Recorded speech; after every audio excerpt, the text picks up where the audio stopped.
In preparing for my interview with Craig, I had heard more than one skeptic claim that a major argument against the empty tomb is that none of the apostles, including Peter, bothered to point it out in their preaching. But when I asked Craig about this issue, his eyes widened. "I just don't think that's true," he replied, a bit of astonishment in his voice, as he picked up his Bible and turned to the 2nd chapter of Acts, which records Peter's sermon at Pentecost. "The empty tomb is found in Peter's speech," Craig insisted. "He proclaims in verse 24 that God raised him from the dead, freeing him from the agony of death.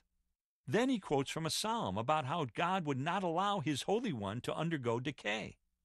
This had been written by David, and Peter says, 'I can tell you confidently that the patriarch David died and was buried, and his tomb is here to this day.'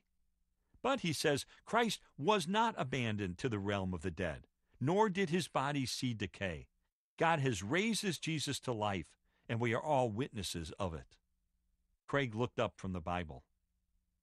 This speech contrasts David's tomb, which remained to that day, with the prophecy in which David says Christ would be raised up. His flesh wouldn't suffer decay. It's clearly implicit that the tomb was left empty. Then he turned to a later chapter in the book of Acts. In Acts 13, verses 29 through 31, Paul says, "When they had carried out all that was written about him, they took him down from the cross and laid him in a tomb.